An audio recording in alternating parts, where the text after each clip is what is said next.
I love you for infinity. I love you for infinity.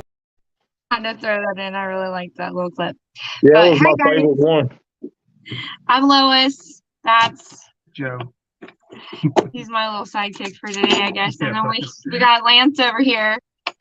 What's going on, guys? So let's see if we got anybody in. If you guys would like to, hi Heather. You're always on Facebook. Who's in Facebook jail? If you guys would like to share this video out, you guys want to get a chance to be able to win some of the prizes tonight. Go ahead and share this video out. Make sure that you hashtag BWO if you would like to be in the giveaways for tonight. And there are quite a few things that are being given away, which is super cool. Hey Lauren. Hey Harley. There's Dion. Hi everybody. So I'm not going to do most of this. Well, I guess we'll do some talking, but usually I kind of take it over. But tonight, Lance is going to be our host because we are the kennel that's being highlighted. Hi, Barbara. So anyway, welcome you guys, everybody that's here. Make sure you do hashtag BWO so that I know that you shared, because it might look like that I'm looking down at my phone, because it is. I'll be adding you guys to the wheel for the giveaways when I see the hashtag BWO. So make sure that you guys do that if you share this video out. You also have to be following the page and like the BWO page. We're very close to hitting another milestone on the page, so with followers. So please do follow and like the page. If you have some friends that like dogs, share this video to them. If there's somebody you can't stand, send it to them like 3 times to annoy them. All right. There we go. We got our first hashtag BWO. Okay, so we're going to let Lance take this away. Go ahead, Mr. Lance.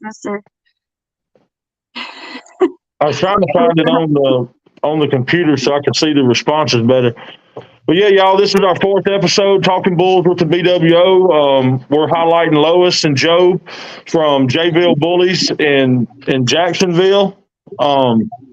Jacksonville, Florida. They own Champion Beefcake. Just had a litter with Champion Gunner. And their shortcake, which is a beefcake daughter, right? Yes. So we're just going to ask them some questions like we've been doing everybody else. You know, we're just asking them kind of their journey. Any questions y'all want to ask these people, please get them. And if you do, try to throw Lois a curveball in there if you can, put her on her toes. But you know, keep them respectful and keep them about the Bulls, and we'll try to get to all the questions. And we got giveaways. We got a stud credit. We got a 32-inch TV, flat screen TV. We got a breeding coefficient, and we'll do all that at the end. I guess I'll start it off with the question, Lois. What made you want to kind of, since it's a BWO show, what made you want to, what dog made you, what American Bully made you fall in love with the American Bully? And what made you want to be part of the BWO? Okay, so there's 2 questions there, and you got 2 people sitting. We got 2 completely different answers about the dog. Well, you and Joe, y'all, you know, these questions are for both of y'all. So yeah. y'all talk, you know, you answer whichever one. If y'all want to answer both of them a piece, please do. Yeah. So Joe, who's your favorite dog? I mean, there's a lot of dogs that I like, but I like, you know, Lois was stuck on pockets when we first started. I do like some pockets, but I like classic to standards because it seems like that's all that's getting picked lately. But my kind of dog, I like something like Hangman, them type of dogs. I'm not really a big name chaser myself, but yeah, that's the type of dogs that I like, and that's one of the dogs that I like. But when you first got started, like before Hangman was around, like what was the dog that you just, if you had all the money in the world, you would have went and bought? I don't know if there's a specific dog, but I just love the American Bullies, period. Because growing up, 15 years ago, we had pit bulls, and I was the type of person that was thinking, if we just keep feeding him all the good food, he's going to be big. That's the kind of person I was, you know what I mean? That's what I thought. Yeah. I didn't know any better, you know. But now, you know, just being around the group of people that loves American Bullies and knows American Bullies and learning from them and just learning stuff, that picking up stuff here and there, we know that it's not just about what you feed your dogs. That's right. What about you, Lois? your question about the dogs, which one made me fall in love with the Yeah. American Bully? And it honestly, I didn't even know anything about American Bullies until we got our first American Bully, and he was a train wreck because his temperament was terrible. We actually bought him from a pet store before we knew better, and we loved him so much, but because he was aggressive and we ended up having to put him down. He actually made me fall in love with American Bullies. And after he was put down, we waited some time, and I told Joe, I was like, we need another one. Like, we need one that's right, head, that we just knew it wasn't the breed. We knew it was him. Yeah. And so to me, his name was Moses. If you go back through like my TikToks and all that stuff, you'll see videos of him. He's the white dog with the patches all over him. And he wasn't a show dog. We probably could have showed him if but we didn't even know there was even. Yeah. How many years ago was that? We put him down back in 2000 and was it 2020, I think it was. Yeah. 2020, 2021. 4 years ago. Yeah, it wasn't long ago. It was, and we put him down, and he was only like 3-4 years old, and he wasn't fixed or anything, but he just got progressively aggressive. It was just very bad breeding. Yeah, humans, animals, anything that wasn't in his tribe. So he was the one that made you fall in love with just the breed. Just, if you had anything to fix, it was just the temperament. It doesn't have to be a big name dog that gets you to fall in love with the breed. Like you said, it was, first dog y'all got and y'all just loved him. Yeah, yeah. So we were into pit bulls and stuff before then. We had pits and all that, and so like Joe was saying, he was always like, yeah, we had 13 full-grown dogs. Yeah. Oh wow. And so we always loved dogs and stuff. So and that's like Joe was saying, it was like, what we got to do to make these guys look bigger? What we got to do? but y'all say y'all always loved dogs. But what was the one thing that just made you want a bully? I guess I know you touched on it a little bit by saying you were in love with the pit bull, but just wanted to feed them and bigger. Is that kind of what made you fall in love with the true American Bully? It was just a bigger. Cool, man. I thought they were really cool. They looked really cool. We didn't know a whole lot about them. We just thought they might have been like pits, but they just look cooler and bigger and muscular. Yeah, they just look tough. Bigger, muscular. Makes me feel tough. Yeah, they are tough. It's about so much more now that we're into the breed and we do the shows and we're into breeding now. So it's definitely changed. So what made you want to join the BWO? So when we started showing, we knew some of the members that were in the BWO, and like it was like a family. It looked, very tight knit, very supportive. Looked like something that was going to be really, really cool, very, very, very important, and looked like it was still growing. And so when they came to us to join, we were like, heck yeah, like, we were really excited because every time we would see BWO, out in the show ring and stuff, it just was like the dogs were awesome, the people were cool. I mean, all y'all shared y'all's knowledge with us. We were so new to it. We still are new though, Yeah, it's so inviting. Everybody was so inviting. It was like, hey, we're ordering pizza, come have some. Like, and nobody expected you to you try to offer give me $3.50. Yeah, they're like, no, it was the whole family environment really was what drew us in. So you've been in it, you say about what, 4 or 5 years, Lois? You and Joe? Actually, no, because our first bully, we didn't know anything about showing or any of that stuff. So we just started showing a year and a half ago. So what, if you could go back right now and tell yourself a year and a half ago, any information, what would it be from like right now, your knowledge you have now? The numerous shows you've hit, the numerous registries, just any situation in the dog game, from breeding to showing to taking care of, what would you go back and tell yourself? The first thing I would say, and Joe might have a different opinion on that, is really just realizing, like, when you're first starting out, like the dogs that you choose to have in your kennel, know your breeders.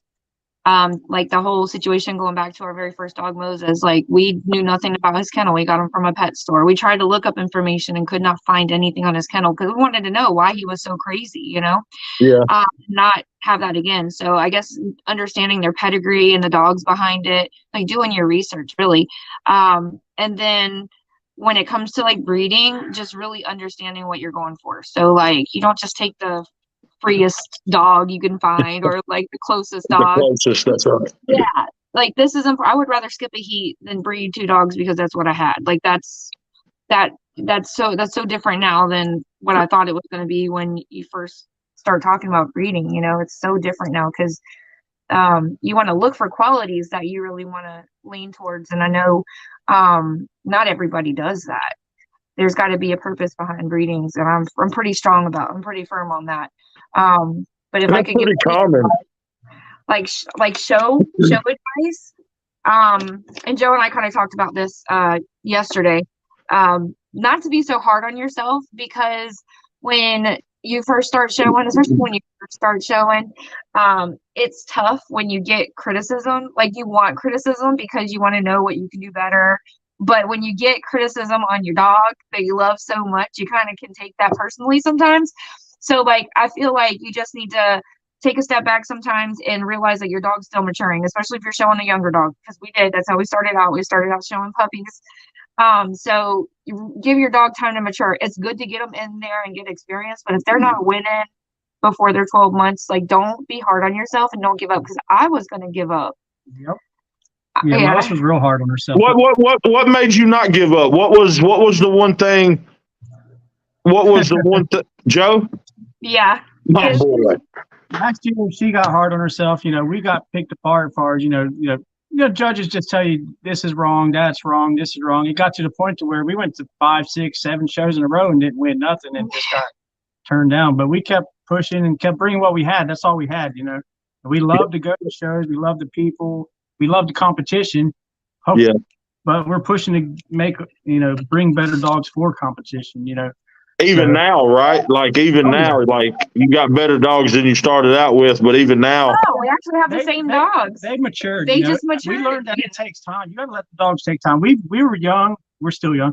But puppies, even though they were picking them apart, but we kept them because we were learning at the time too. You know. Yeah. Yeah, but what I'm saying, but even now, after the ones have matured and they are winning now, but even now the goal is to better that, like, you know. Right, that is the goal. You want to outproduce what you currently have, which is going to be tough. I'm going to tell you, because we have, you know, some champions already in our kennel, so we got to do better than that, and that's going to be hard. But we're up for the challenge. But that's why I was telling you, when it comes to the breeding, you really want to kind of shoot for better.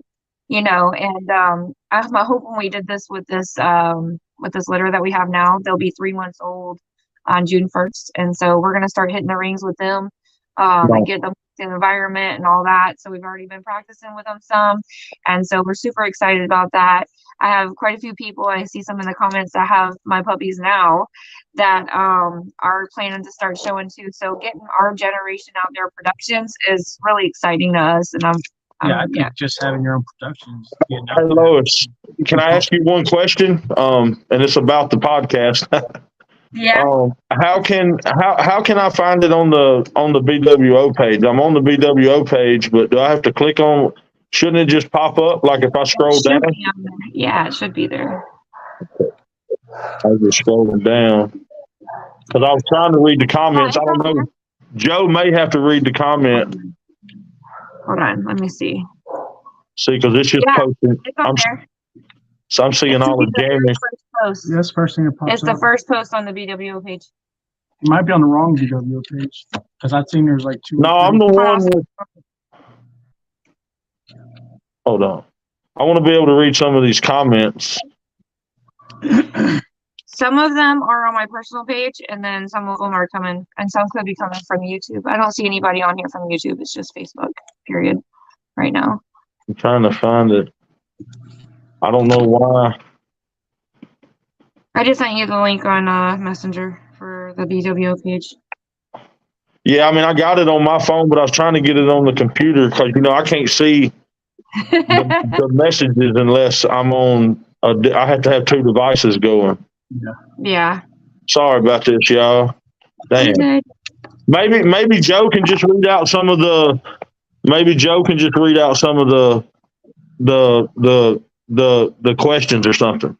So far, there's not really been any. Okay. Yeah. Because I can't see anything on my end. The only thing I can see is you and Joe. So we're gonna have to work it like that. Chris Simmons did ask, when picking up a puppy you raise, do you look at eye separation, ear separation? So Chris, that's a good question. We actually have been told by several people that's important, and then I've had people say that's not important. So some people will also tell you kind of like gotta look at their skull, because that's also another indicator. You know, you look at dogs like Beanstalk, who has eyes that are super close together, but he's got a big old head, you know. So that's not always an indicator, but I've been told by several people it is. So, you know, for me, I think head is important, but also structure. So, you know, don't go for the dog with the biggest head just because it's got a nice head. You want a kind of more well put together dog. I would say probably, you know, evaluate any dog, right? Head, eye separation, rear angulation. I wouldn't just stop there, you know.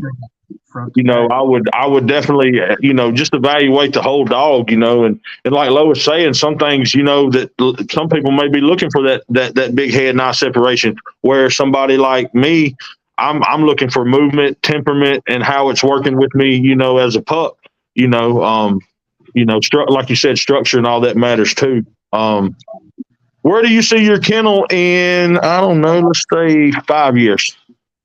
5 years. We did talk about that a little bit. We really, really want to have some like big dogs. We want to have them like production wise. We want standards, pockets, what? Yeah. So we kind of, I do like pockets. Here's my, I like pockets because I like the size of the dog, but it's so hard to find a good pocket. I feel like they're usually misproportioned. Like, I love pockets because of their size, but usually it's hard to find them. Like, their forearms are either too short or there's just something going on. They're just unbalanced. So that's a really, really tough category for me. Best three pocket studs. Well, who if you had unlimited money, everything, best 3 pocket studs, who would you use right now? I don't know. We've never really thought about that. You got Machiavelli, owned by Roger Stout, which is, you know, a hell of a pocket. And then you have Nikki Westbrook, who has the Adonis, the blue tri. You know, to me, those 2 really stand out as pockets, you know, for me, as far as being the total package. Pockets that I like Grand Champion Canelo right now. Oh, yeah, he's nice. Let me see. Almost a pocket. Damn, is he a pocket? Canelo's a pocket? Yeah. It's hard for me to tell, man, at the shows and stuff. Yeah. But when she said big dogs, yeah, in 5 years, she didn't necessarily mean big they're dogs. not like big dogs. In 5 years, we're hoping to, you know, take some productions and grain them out, champ them out, and just compete at the top level. Yeah. You know, that's all. That's where we're hoping to be in 5 years. Yeah, we want to be able to get not necessarily big dogs, just we just top dogs. We want to win a best in show. We want a best in show. We want the bigger ribbons. That's good, you know, and I think that's what you should push for, and I think it's coming. I think it's in y'all's near future. Like I said, Beefcake's a good dog. Shortcake's a real good dog. You know, to me, I always like productions mean more than anything.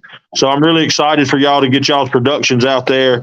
And I think if we interviewed y'all after y'all run them for a little bit, I think some of y'all's answers would be a little different, you know? Yeah. Oh, yeah. We're really hyped about this new stage that we're coming into with having some of our own puppies out there. Now that our females are finally getting old enough to start breeding, like, we've been really sitting here trying to map this out. So, but yeah, I think we're leaning more towards classic and standard. Because it seems like standards seem like the only ones getting picked nowadays. Yeah. It's hard to beat a big 100-pound bully that's got the type and the bone and the height on it. You know, it's I think, you know, originally that's kind of what they were going for, and, you know, pockets got brought in, and don't get me wrong, man, you know, a pocket put together right, like the couple I talked about, it's really hard not to, you know, to show the respect for them. They're really nice dogs. Do y'all have any other bully breeds besides American Bullies? My daughter, who's 8 years old, she'll be 9 next week. She just got a French Bulldog, And Starting wrong. yeah, but she's going to use her mainly for like junior handler stuff. She does want to do some breeding with her. But that's like her dog. So she would be the one that would need to show it and do all that stuff. That's strictly for her because we feel like our bullies were just a little too big for her to handle right now with her being so young. And I see some of them junior handlers out there really pushing it and showing them big old dogs, and hats off to them, man. Out there killing it. I just want her to do it, but she's just, I don't know, she don't work with them enough, but she really likes that little dog. Well, just teaching them responsibility of feeding them, watering them, cleaning up after them. That's more than anything. Who would you say is the best producer right now? Who would you say?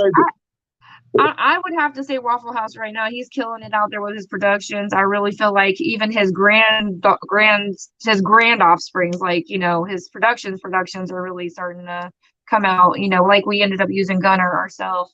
And so we're hoping that this litter off of Gunner's pups are, these puppies are going to do great. They look really Waffle House.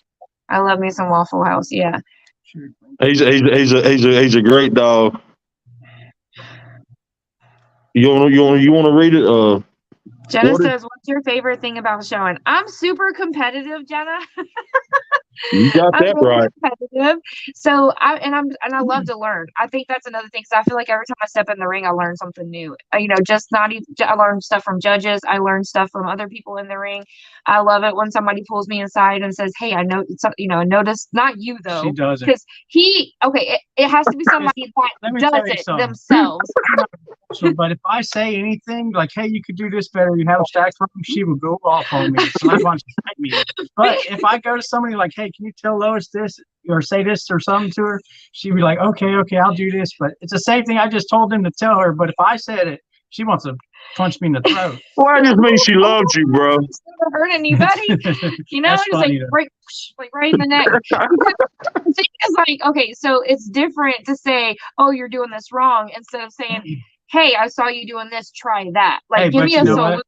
I record her in the ring every time, so I don't even say nothing to her anymore. I just let her see the video. I like that because then I can see, then I do watch my footage. Like, I always go back and watch everything, so I can see. That's a good tip. So you have Joe's video, and that's a good tip for people going to shows. If you feel uncomfortable, get somebody to video you, and that's a good piece of advice, Lois. Yeah, and I set my tripod up and do the live streams, and I'll go through the live streams and watch and see what we're doing. All of that. I don't see how you do it, girl. I can't do it. She had a lot of time on her hands. Yeah. So, what do you think? Where do you see the BWO in 5 years? So BWO in 5 years, I feel like setting the standard. I know that we are coming up with like rules and stuff right now. I really feel like we'll be doing expanding. I don't feel like it's going to be huge. I really feel like it's going to be selective, on who we put in here, just because we want to make sure that everybody's on the same page, and that's really important. So I really feel like just the standard of the dog we're going to be setting, the level where everybody should be, and just I think that's the biggest thing, and I really feel like that's what our group is about, is just setting the standard for the American Bully and their bully breeds, and what we should be doing with these dogs. And as a show group, it's really important that we're all on the same page and we're setting an example for other groups. That's a good answer. What about you, Joe? You ditto that? Yeah, I agree with her. Lois done tightened you up before this interview, didn't she? Nah. Lois is much more of a talker than me, if y'all didn't know that already. Do you have any showing tips? Jenna asked, do you have any showing tips? Is there anything that you learned from somebody, or do you think you learned better from just getting out there, getting experience, or, give us your breakdown, like advice you've been given that worked, advice you've been given that didn't work for you? All right, Joe. Well, Lois does more showing than I do, but sometimes I saw you out there this weekend, boy. Don't be lying. Put it on her though. because she asked for it. I let him have that. That Whatever. was because he cannot handle shortcake. So I had to show short. He literally swapped dogs with me in the ring because Beefcake is just so trained. He knows exactly what to do. He's had several different handlers. He's been with great people that showed him in the past. He knows exactly what to do. And Joe cannot handle shortcake. She will not work for him. So when he came in the ring, he said, "Here, you got to take her." And then we went in together. So that's what that was about. It was cool to see, though, both of y'all in there at the same time. So my tip would be about showing is a tip that I got from it was actually somebody that's a UKC judge, and she said if you're really nervous, take a piece of gum and just chew on that when you're in there, because the dog feels everything that you're feeling. So if you're nervous and you're anxious and you're frustrated, the dog is going to sense all of that and pick up on it, and it's going to reflect in the work you put into the ring. So I try to keep a piece of gum on hand, so when I'm going in the ring, because even though I'm going in there and I've got dogs that I've been working with for a while, I still get nervous. I do. So chewing gum, I've never heard that one before, so I'm learning something today. Learning the gym. Is there any other questions on there, Lois? Like I said, I still can't get it to pull up on mine. There's a few people asking the same questions, like what kind of tips do you have for showing? What's your favorite part of showing? What's your favorite? Is it the winning, the getting the trophy, seeing your hard work pay off, or networking, or what is it? I think it's just a mixture of all those things. When you go in there, the atmosphere, I think definitely meeting new people, building those relationships and networking. If it makes me feel really good, like this past weekend, we had several people come to the booth and ask to see Beefcake. They're like, "Can I see Beefcake? Like, I see him all the time on Facebook or on TikTok, and like I want to see him in person." One person even said they felt like they were meeting a celebrity. I was like, "Oh." It makes all your hard work feel worth it. Pretty cool. He's definitely earned it. I like the fact that we get to travel. Yeah, the traveling's cool. I like seeing new places. That's me too. That's probably one of my favorite things about the dog stuff is going places good and damn well you probably wouldn't have ever went to. Middle of Kansas, you get to see some things you probably never would have. I agree with that. That's pretty cool. Is there anything that y'all want to say about your kennel? I mean, that what I'll tell you what, I got a question. What sets your kennel apart from, do you feel like sets your kennel apart from everybody else's kennel? And not saying that you're better than somebody else's kennel. What do you feel like, I know what I would say about y'all, but what would you say sets you apart from everybody else? All right, so I'll tell you what we have to say when we think about that, and then you can tell us what you're gonna say. I don't know. I guess we're still so new. Like I don't know. Just that we're new, I guess, and that we like everybody. So like we're not, we talk to everybody. Well, I talk to everybody. Joe mean mugs everybody. Do I? I'm sorry, then. But I don't know. I guess just that we're coming in here with our heart in the right place, and for us, it's and a lot of people are like that. I'm not in it for we're not in it for the money. We're here because we love the breed and we want it to be better, and we want people to love our dogs, and we want to make sure that when we do our breedings that we're putting good dogs in people's hands. I think that's super important. You want to hear what I think? What? I think your knowledge and your skills on social media set you apart from probably 80% of the field just right off top, no matter if you were selling chihuahuas or socks, I think that's a big part in the dog game that people sometimes sleep on. I know I'm horrible at it and trying my best to do better. And I've seen just a little effort I put in pay off. And also, y'all are, when you look at you, like when we first looked at y'all, it was family, nice attitude. Like you said, you're always talking to people, and Joe, and just, y'all had y'all's family with you. And to me, if somebody's got a family and trying to do stuff and doing other activities, they're pretty good damn people. You know what I mean? So I think to me, that's what sets y'all apart. The way y'all just go about everything 100%, so A lot of people may not know this about us, but like, we raised 7 kids. So we've Yes, I'm got saying. 4 biological kids of our own, and we took in our 3 nieces, and we still have 5 at home. Some of them are grown and they don't want to leave. That's a But good thing. Well, they get to babysit our dogs when we get to yeah, I don't know what I'd do without. We wouldn't be able to go. we'd have to take all the dogs with us or something. Airbnb. So tell everybody out there seriously, like because I think some people underestimate the show world and stuff, and I know I'm one of those people. Was like, oh man, this ain't nothing, dude. It kicks your butt. So like, what's the normal like getting ready for a show? Just say you're going 10 hours away. What's the normal? When do you start prepping, and when do you leave, and when do you normally get back on like a 10-hour show? I start prepping, I want to say at least a couple of weeks ahead because I got to find a place to stay. Yes, I do. Just because you're not doing it does not mean I'm not. So I'm looking for a place to stay, first of all. That's big on my list because I don't want to feel like I'm going to go. And it does still happen sometimes where it's like last minute, which sucks because, when we're doing Airbnbs, I want to make sure, hey, is this person going? Is that person going? And we can, like, okay, we need to have more people. We need to have a bigger place. And I like doing the Airbnb thing because I feel like when you're at a hotel room, everybody goes to their room and it's kind of separate. And it's like, okay, it's over. Sneak the dogs in. Yeah, you got to sneak the dogs in. You know what I'm saying? Y'all know what I'm talking about. And then, but I feel like in an Airbnb, you have more time to kind of talk to each other. You can spend more time together. Again, I like the relationship part of getting to know people. That's really big to me. So I do prefer an Airbnb. So I start looking ahead of time. That's big. And then as far as like getting ready to leave, I take the whole day off before we ever leave. So sure. if I know we're going to stay overnight before the show, if we're going to stay any more than like 3 hours away, I would prefer to stay in town the night before, just because I feel like my dogs don't travel well. Like they get stressed out. You're getting up early to leave and travel for hours. And then when you get there, they're tired.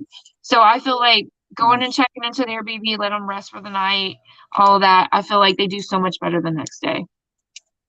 So I start the day before. I go get my car cleaned out. We have to bathe all the dogs. We do nails and whiskers, and we gotta pack all their stuff. I'm doing laundry and packing all of our stuff and their stuff. And then go to sleep and get ready for the next day. I mean, sometimes you get in that morning. Yeah, like 2 a.m. I'm getting up and trying to get up and get everything put into the car, the night before, because we do have kids here and dogs here. We got to make sure we got dog food on hand for that we're not going to run out while we're gone. Got to make sure the kids got food in the fridge before we leave. We got meals planned. There's a lot.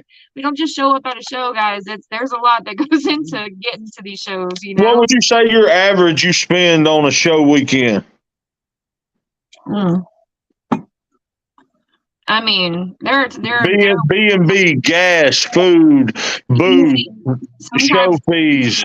$1,000, I'd have to say. Show fees, housing, gas, food. We have to stay more than one night. I'd say most shows probably $600, $700. Well, and if you rent a booth, but if we had to go more than 10 hours, we got to stay a couple of days. So it's easily $1,000. Easy, yeah, that's right. That's like if you bring one dog, maybe. Yeah, it is. It's funny because people ask you like, well, how much money do you win at the dog shows? Like, there is no money unless you're like betting on like a side bet with somebody, like I'm gonna beat your dog, or in the ring, or like, hey, we're gonna go stack up outside, like you don't win money, you win a ribbon.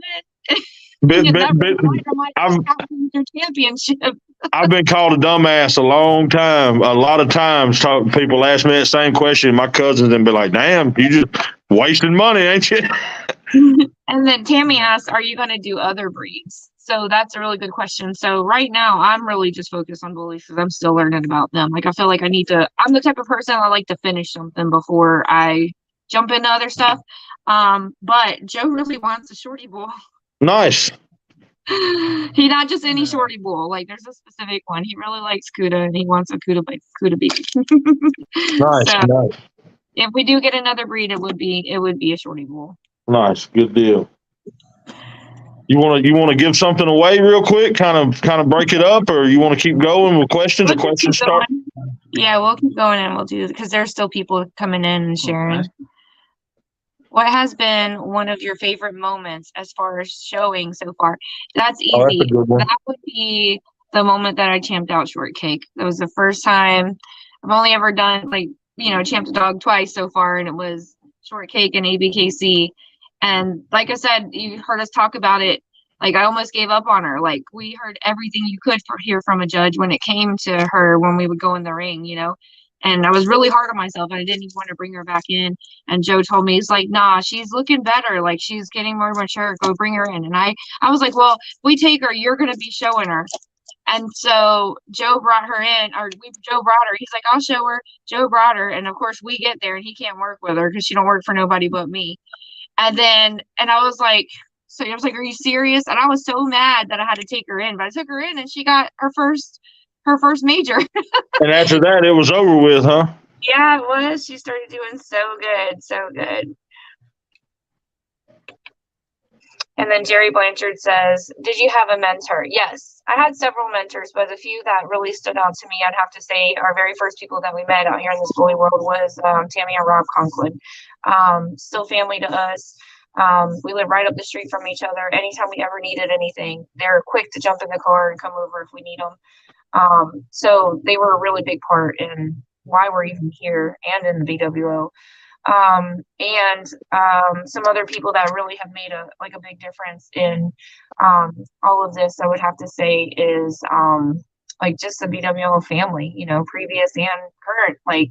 A lot of them, we've got friendships and relationships with everybody, and we really love everybody.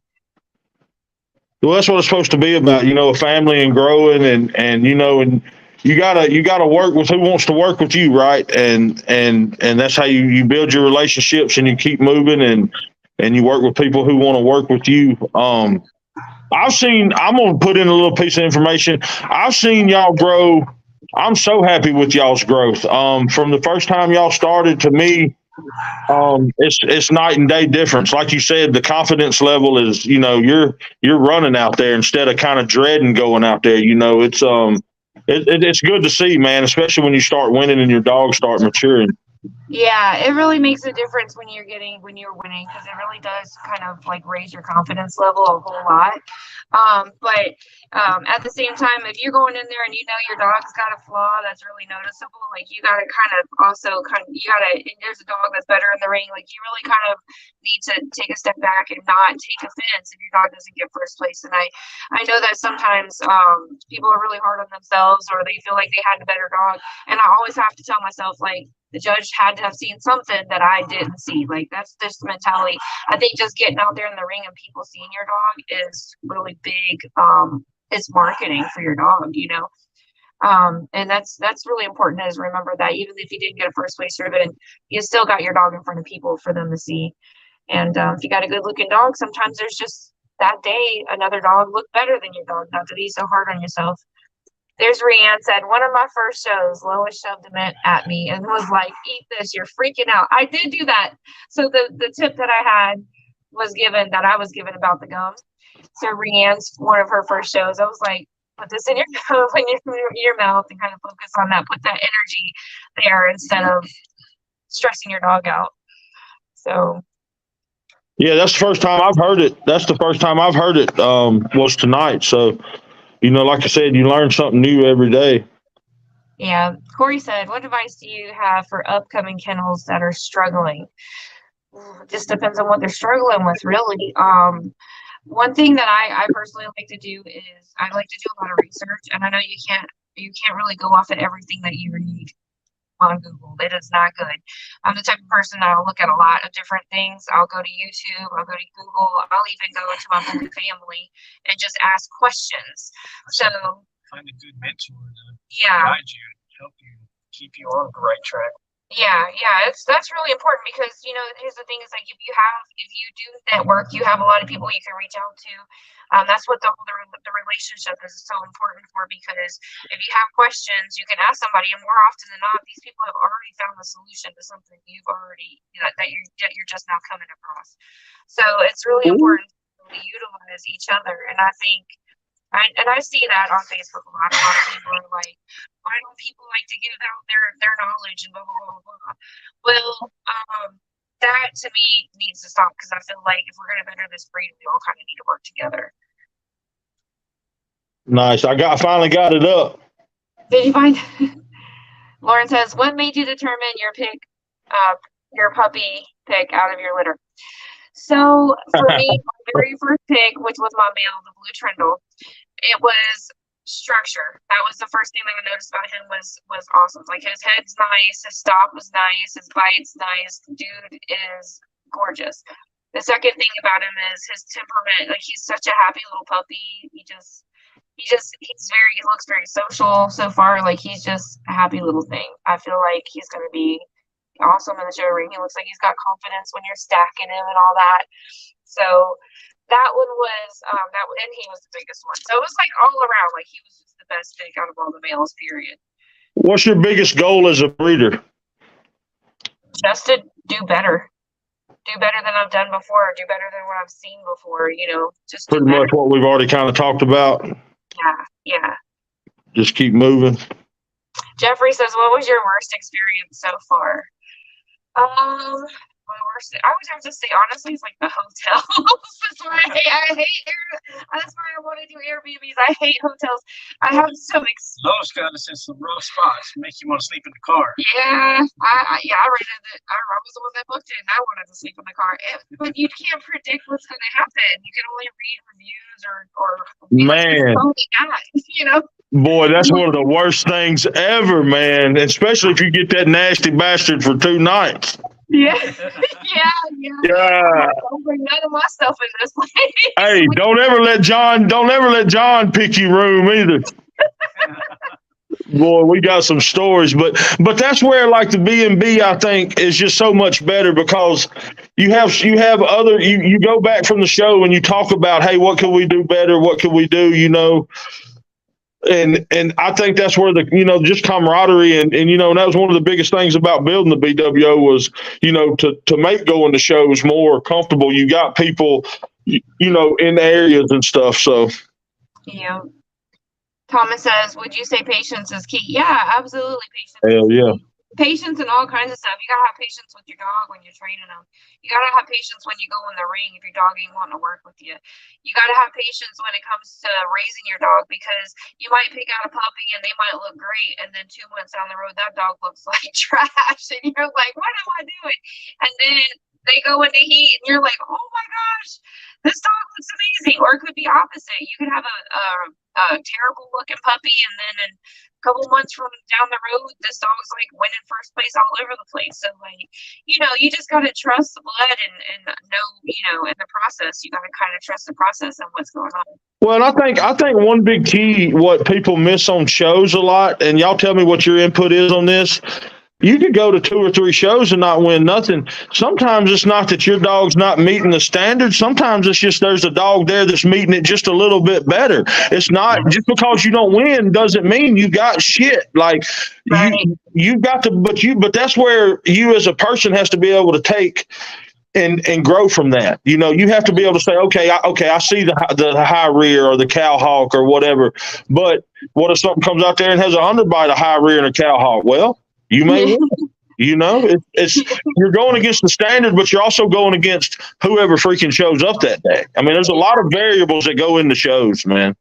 Yes. So Donna says, how many times should a dog be bred? So I should kind of split that into 2. We should probably hit send first. But all right, so rule of thumb, a lot of breeders that I know will say three breedings, and that's it. The whole reason behind that is you don't want to overbreed your dog, especially if you care about the dog. We're here to better to breed, not to run them ragged. We want these dogs to be able to have a life when they're done breeding and not just being bred so bad that they're not functional anymore. So I feel like if you do your research like you should and not just to throw 2 dogs together and hope for the best, I feel like you'll get a better dog than the one you started off with. So 3 breedings should be great. I mean, if the female's healthy, check by the vet, it wouldn't hurt nothing again. But it's always good to have a standard goal in how many you should or shouldn't breed with your female. Lance went live during a breeding and didn't even know how to end it. Yeah, me and Kayla were over here doing a breeding, and the phone was in my pocket. Well, she talked about it on her damn podcast that she did. But man, that's what I say. Technology and stuff. You really got to use that stuff, and I need to get better. But like I said, it took me 30 minutes just to pull the page up, but now I can start reading people's stuff. Harley says, does Airbnb hit you bad on pet cleanup? So it really just depends on which Airbnbs you use. I have seen some that don't charge you pet fee at all, and I've seen some that will charge you every time you add a pet. So like you might say you got one pet, and then you're like, oh, I got a friend come in, let me add 2 more, and then they'll charge you more. My best advice to give you is that when you're looking for an Airbnb, is to go ahead, with the little filter options, make sure that you put in that you've got a pet come in. So if they ask, that helps. Another thing is get your dog registered if you can as a service animal. So you don't have to worry about paying pet fees. And that's really kind of important because, it also helps when we're booking rooms and stuff and I'm having to ask people here you bring a dog, are you registered? And now I'm worried are we gonna be charged pet fees for this now? So, it just helps, and it's so much cheaper to just do it and to keep paying for these pet fees and deposits. It's so much cheaper to just register them and be done. And it doesn't take very long to do either. If you guys need a link for that, let me know. Can you hear me okay? It's like you're way away and then it'll come in every now and then. Okay. But yeah, so that's way better. Yeah, overall, I kind of look for Airbnbs that are not going to charge because there are some that will. So it really just depends. Yeah, I couldn't really hear the last of that. So what do you pack for the dogs for shows? Everything. Better to have it and not need it than to need it and not have it.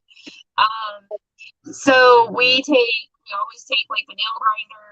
We take the blade to do their whiskers. We bring their dog food. We like to bring water from home for them.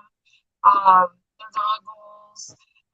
We will bring, if we have to bathe them there, we try to bathe them at home. Sometimes we're in a rush and we don't get to, but if we have to bathe them there, we'll bring their dog shampoo. We'll bring their dog crates.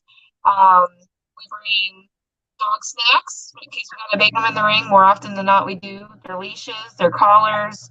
We always bring them a bed. I am very firm on that. Joe doesn't understand why we have to have a dog bed. Sometimes he's like, just put them in the back of the car. And I'm like, no, they need a bed because they work so long time. I don't want them just sitting in the back on that hard, it's just like a rubber mat thing.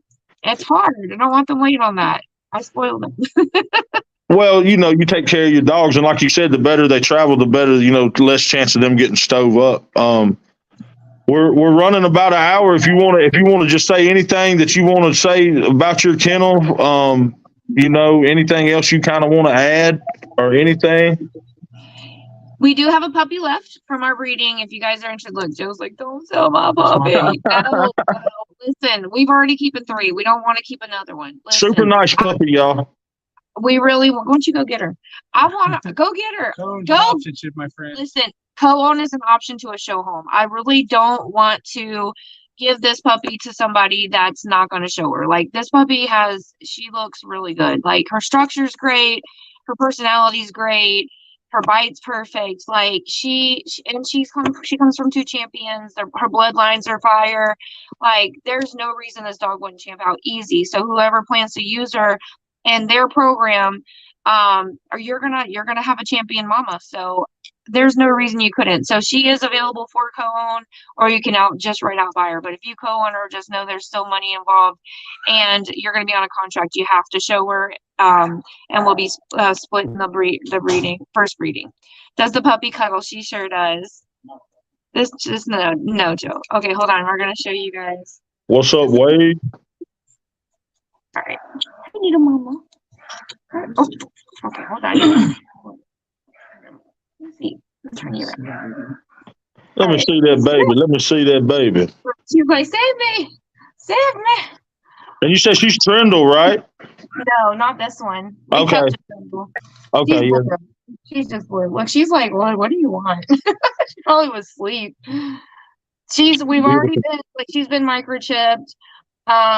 She's been microchipped. Of course, we got their ears cropped already. They are 10 weeks old today. We've already been working with them on stacking and that kind of stuff. We're fixing to start on their leash training. We've already been potty training. So like she's crate trained too, like to sleep in her crate at night, so you don't have to worry about getting her and her cry all night. So we've done a lot of hard work with her already. It's a lot just keeping them alive and not doing the extra stuff, you know. Jeffrey says I do need a female. Stop playing. Well, y'all get up with Lois, Lois and Joe, J.Ville Bullies. Y'all get up with them. They got a puppy available. Lois does all of our social media stuff for the BWO. She also sells different items, all kind of stuff. Anything from dog leashes to earrings to makeup to walkie talkies. I mean, anything, right? I've sold walkie talkies. I'll sell anything.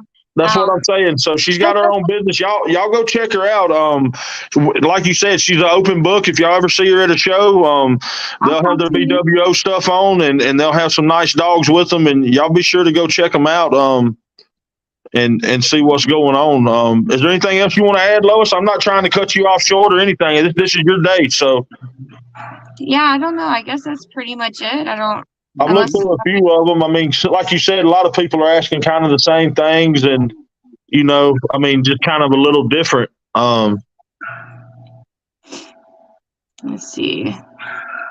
Ryan wants to know if we're all going to the the Wade stack off show. I'm gonna be there. Away for me. We're not going that far out. I'll be there, bro. Come check us out. What was his name? She'll sell your kid if you let her. What was that dude's name that said that? That was Ryan. Ryan Reinhard? Yeah. All right. Thank you. Yeah, we got to meet Monroe.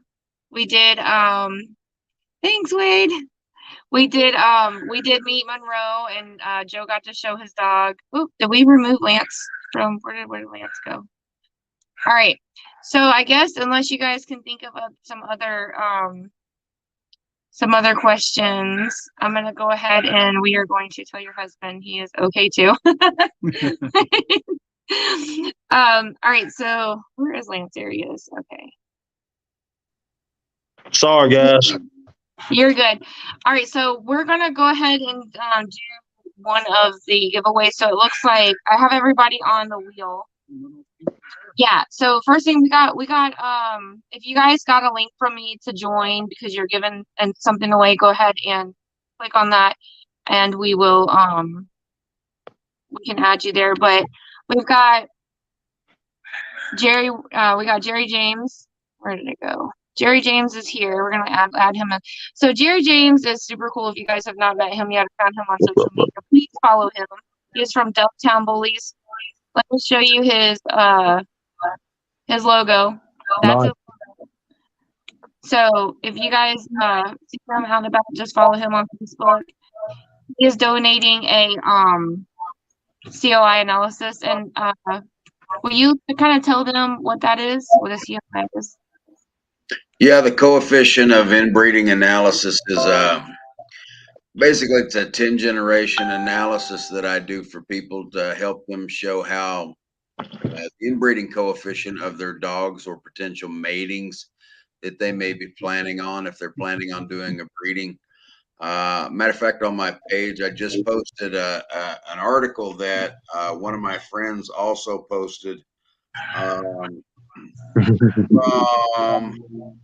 the Dog Place. It's a website that talks about inbreeding, line breeding, outcrossing, and back breeding, which are all breeding strategies that experienced breeders employ. But the question is how do you know when to do each one of those? And the answer really is it depends on your level of risk, and coefficient of inbreeding is exactly that. It's an assessment of the level of risk that you're willing to assume given certain traits. Every time you do a breeding, you have good traits and bad traits that get doubled up on when you do inbreedings or line breedings or that kind of thing. So do you do them on all of yours? I do. I've done all of mine for 3 generations out. Nice. I've modeled everything into the future for 3 generations. You I mean, I fine have too. a plan. That doesn't mean that plan's going to work out, but at least I have. Educated guess. Yeah, I mean, I can create phantom daughters, I can create phantom dogs, and I can mate them back to one another, and I can see what the results are to determine if I want to do that combination or if I want to do a different combination, right? That's right. I So, think it's a good thing. I've used it before, what, 3 or 4 times already, haven't I? Or at least 3. yeah, we've done it. We've looked at it a few times, kind of made some decisions. I've probably averaged, I don't know, 2 or 3 a week for about the last 6 weeks for people. And, one of the things that I do is, when I give one of these away every show because I feel like it's important to educate the community at large. And also, not only do I provide detailed reports, but I spend anywhere from a half hour to an hour just talking about dogs, going over things, asking them what their plan is, what they're trying to accomplish, and recommending whether they, go with and assume the risk of an inbreeding or whether they go ahead and go with an outcross. Sometimes you do a breeding to set up a breeding. Sometimes you want to do a strong inbreeding to lock in those traits for the future of your program. So it depends on what your objective is to figure out what answer you're looking for, right? Yeah, So we talked about that today a little bit. yes. Obviously the spectrum from one to the other. The first 2 you did for me were kind of on the lower end, and then this last one we were talking about, you kind of blew your cheeks a little bit. So, but I feel like it's important to press the envelope. But we really appreciate you donating this, man. I'm always happy to help. So that is a really cool service to have. I feel like if you guys are interested in breeding, if you want to do line breeding or whatever, Jerry's really good at helping you guys figure out what you should and shouldn't be doing. I think that's kind of cool. I look forward to using Jerry sometime. We're still new with the breeding thing, so we don't have anyone ready yet. Well, But, just to let people know too, this is not something I just came up with. This statistical calculation was developed in 1921 and has been used for over 100 years by breeders. And I started using it 25 years ago when I bred horses. that's pretty freaking cool. We are going to pick a winner, you guys. Let's do it. Okay, let's see. All right, ready, guys? So if you see the little ticker across the bottom, it tells you were supposed to like and follow the BWO page and do hashtag BWO to be able to be entered into the giveaway. So here we go. We're going to click and spin. Somebody's going to win one of these. Maybe I'll win it. Victoria Marie. All right, so you guys get up with Jerry about that, and Jerry, want to thank you so much. Jerry has already donated. This is his 4th one that he's donated. Right, it was 4. Yeah, yes. This is number 4. Number 4. Appreciate yeah, you, we do appreciate you so much. Thank you, Jerry, so much, man. Y'all be sure to go check Jerry out. Dubtown Bullies, he's a good guy. You call him, you better get you a glass of water out because you're gonna have a conversation. That's hilarious. Good to see you, Jerry. We appreciate it, bro. You bet, guys. Thank you. All right, man. Thank you. All right. All right. Next, we're gonna bring on. Let's see. We got Kayla, who is giving away a free photo shoot to one person. Hey, so Kayla's giving away a free photo shoot. If you guys didn't know, she's really awesome at photography and has taken some amazing photos. And so she's giving away. It's for one dog. Don't bring your whole family unless you want to book it. So you want to tell them a little bit about like what the plans are for that? Do you guys want to like meet at a show or? Yeah, I mean, what's ever convenient really for me and them, just because the donation, of course, doesn't include travel. So I can't travel to like Ohio, on the giveaway. So it is I mean, one dog, usually I charge $150. That includes, I usually give you all of the raw pictures. So if I take 67 pictures of your dog, you're going to get all 67. I just recently started doing this because a fellow photographer that does dog photography, like he did this for me, and I was like, well, that's pretty cool. And he said, you just pick 5 pictures, and then I'll edit them, crop the lead out, and all that. So it's $150 value. Like you said, it includes one dog. It doesn't include the travel fee. So just at a show, or if you're local and you win it, I mean, I can meet up down 30 minutes down the road.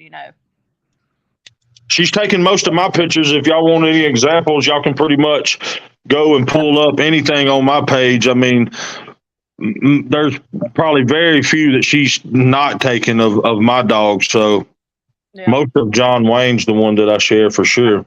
Yeah, probably my favorite picture I've ever taken is the one of John Wayne and all his trophies. Yeah, that was a nice picture. I like that one. Most of his trophies. Most of his trophies. We're gonna have to set up another time and get another. I got to get some more pictures for sure. I need to get up with you too. Heather said you have to be my dog, LMAO. So I guess if you win and you have a dog, I don't know, it's just one dog. So if you don't want to take your dog because you got a wonky dog, girl, I don't know. You have to figure that out. If I win, you're gonna come do my litter, Jameson said. Oh yeah, that's gonna be an all day thing, ain't it? Oh goodness. Spin that thing. Who's gonna win the free photo shoot? Just remember, you guys, please be respectful. If don't ask her to come out from if she's in Mississippi and you're like, oh, come on out to New York. You're gonna have to pay for travel or meet her at a show, okay? All right, here we go.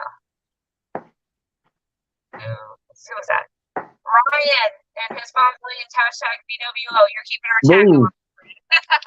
Where's he located at? Where are you located at, Ryan? Congratulations. Taylor, you about to get your oil changed and fill that tank up, girl.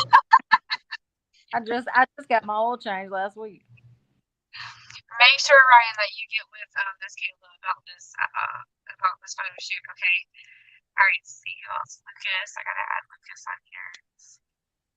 Hey, Kayla, I need to call you and talk to you about Maddie tonight if you got time after the podcast. Oh yeah, just call me. All right, hey, so it looks like he's in Northern Alabama, which isn't too far. That ain't bad. Yeah, that ain't bad at all. So make sure that you message her when you get off of here. Will you just comment or so you can see you on there and then know where to message that, Kayla. That's right. Thank y'all. Thank you, Kayla, for donating that. So much, appreciate it. Okay, bye y'all. Peace. All right, and then we do have Mr. Jeffrey Askew. We have There's my boy. What's up, brother? What's going on, man? How y'all doing? Jeffrey Askew, and I'm thinking, why did you say it ass so much? Like it's Askew, and he's like, no, it's Askew, and I'm like, tell him how it is. Tell him how to say it, Jeffrey. Askew. Askew. And depending on what day you talk to him, it could be asshole. Yeah, I've been called worse. What are you giving away, dude? I didn't even know you were giving nothing away. Lois kept me in the dark on all this. I talked to Jeffrey about this. Well, I'm giving away a free banner. It can be a nice banner, it can be a breeding banner, it can be a show flyer. And I also have a BWO hat to give away from the last podcast. It was donated back. So along with the banner, they will also get a BWO hat. Oh, nice. But they will get a BWO hat as well. Will the hat be new or worn?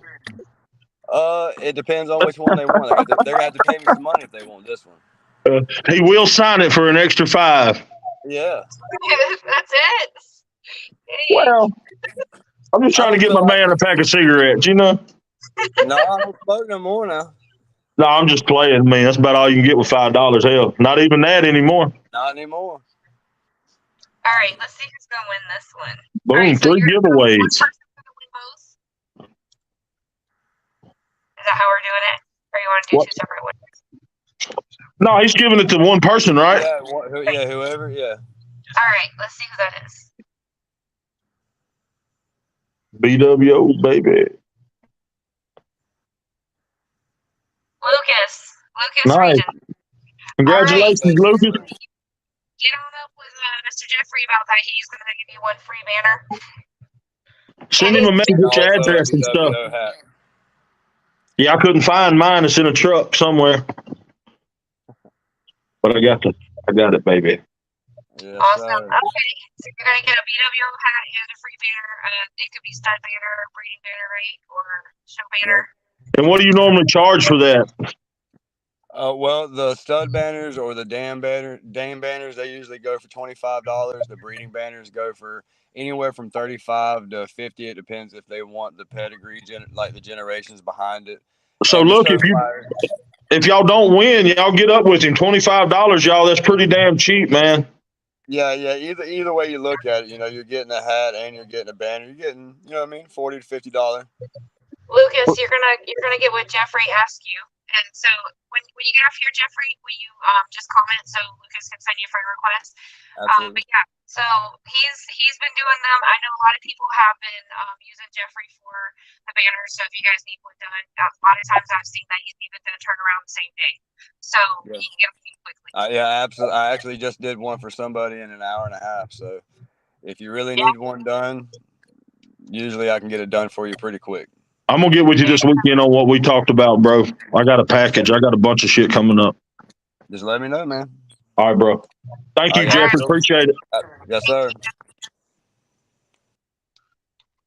All That's pretty good. That's been a good night so far. Yeah, it's been a pretty good night. We're also going to be we're going to give away a stud credit. So the original plan was we had a friend that was going to give away a stud credit, but I feel like with it being our kennel, and as much as I really like that dog and the kennel, I really appreciate them so much, but I feel like with our podcast, Joe and I really wanted to give away a beefcake credit. So we've been really pushing beefcake, and I really need to get him out more. So I thought this would be a perfect opportunity to do it on this podcast. So we're going to give away a beefcake credit to one lucky person. And it is to an approved female. You do have to be approved. This is a free stud credit. So I want to make sure that making her boy look good. If we say that, if you approach us with a female and you're like, what about this one? And we tell you no, it's not because we don't like your dog. It's because what we talked about earlier in the podcast about us, going towards breeding towards a standard, making sure these dogs complement each other well, so that way you'll have a nice litter. So if something happens and the dog does not complement your dog, we can talk about what we can do in that instance. We'll discuss that later, but you can still use the stud credit. We'll just talk about how you do it later. So were you guys ready to find out who's going to win the stud credit? I want to see #beefcake in the comment section. I can see 10 of those. I'm going to go ahead and draw somebody's name. Do #beefcake or beefcake for president or something cool. No. Yeah, keep it like it is, or whatever you want to do. Me, beefcake. All right, here we go. We got him rolling in. Here we go. All right. Thank you, guys. Let's see. Who's going to win? Casey Bartlett. Good job. Congratulations, Casey. All right, let me go ahead and take Casey off. You can't win more than once, so I'm taking Casey off. Was there something else that we had to give away? Did you? I think that was it, right? Oh, that's right.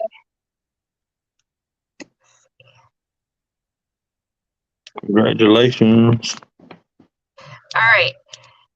Is that it? Can you think of something else that we were supposed to give away?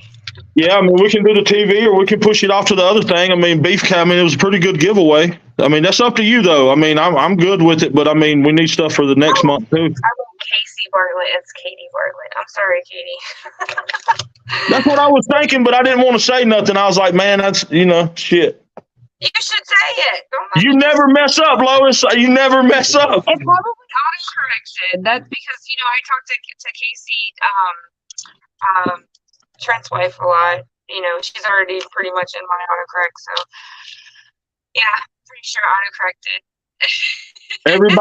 Everybody who won tonight, y'all be sure to get up with the person that you won from. If you have a problem getting up with anybody, hit Lois, myself, anybody that's in the BWO, hit them up. We'll get you in the right direction. Lois, really appreciate everything you and Joe do. Look forward to growing with y'all some more. Appreciate everything y'all do and appreciate y'all sticking it out, through the rough tide. So, respect to y'all for that. And I look forward to the future and growing We do have one more thing to do before we get off. We got to pick another kennel for this coming month so we know who we're hiring. So, Lois, you own it, girl. Yes. Okay, let's see. Joe, say something. Just say 3 words real fast. I know, right? I'll never talk. What y'all working on right now, Joe? What do you mean, like? Are you just doing a bunch of different little odd? I mean, y'all working on a main project or anything, or just? You mean around the house or just work? No, just work. Just your actual job. We're just we're mainly remodeling the house right now, doing a lot of interior work. I like remodeling, man, because you get to do a bunch of different things. Yeah, I never know what I'm doing from day to day. He's not keeping them from me. Listen, I really want her to go to a show home. She's badass. I feel like somebody needs her. I'll take a good picture of her and post her and show you guys her all stacked. I'll get her on there and stack her. When I get off, I will post a video. He said named her Penny. Ask him what he's for. He named her what? Penny. Like Abraham Lincoln Copper Penny? No, penitentiary. Oh, God dang, we just went gangster with. My boy said, hell no, I ain't talking about no president. We going to jail with it, cuz. Well, all of our dogs are named after like jail themes. So we have the warden, convict, misdemeanor. We call. Oh my God, I've never even put that together until now. Shut up. We have arraignment. Rain's name is Raymond. Yeah, Rain is arraignment. Oh my God. So this one is Penny, but we're not keeping her. And then we have Justice. She said we're not keeping her. So we have Justice, which is the blue tri we kept. And then the blue trindle, his name is Informant, but we're going to call him Snitch. And then, Damn. And then the other male that we're keeping, his name is Slammer. You're going to have to name one Honey Bun or Green Dot or something, ain't you? Well, Gail, who's usually on here watching the podcast with us, she said we got to name one Shank. So that was that'd be pretty good. Yeah. All right, let's see who we're going to be highlighting next month. And I'll get you the information. Let's go. Come on, John. Let's get John. Shut the fuck up. Yeah, I'm getting you back. I'm going to have you some hard questions. Oh, hell to the no, Lois. Hold on. Since you're doing that, hey, y'all, we're going to extend this interview. I need everybody to think of the hardest questions you can come up with right now. No, I'm just playing. Well, y'all appreciate y'all stopping by. Go ahead, Lois. I got people giving us names. Hey, message those to me because we're going to be running out very soon, especially since we're starting to do production. So yeah, you need to write those down on a sheet of paper. Yeah. But look, appreciate y'all stopping by. Y'all be sure to check us out next month. It's usually the second Wednesday? Yeah, second Wednesday of the month. So we'll look at the calendar. So we'll look at the calendar and we'll see. But Lois had puppies this month, so hopefully, especially since it's my kennel, maybe we can get a lot of footage out this this month. But no, like I said, y'all, I look forward to it. And y'all, for real, y'all come on with the questions. I ain't worried about nothing. Come on with whatever, as long as you keep it respectful and not trying to stir anything up. I'll answer anything, everything. So I'll give y'all Sun Guns a month to come up with something y'all got to get off your chest. Yep. Sounds good. Well, thanks, guys, for hanging out with us this evening. You guys giving us the opportunity to be on here. Yep. Yeah, man. I appreciate it. If you have any other further questions, maybe you'd like to ask something about our kennel or whatever, just message us. I'm not shy. I'll answer them. But all right, Peace, y'all. Thank you.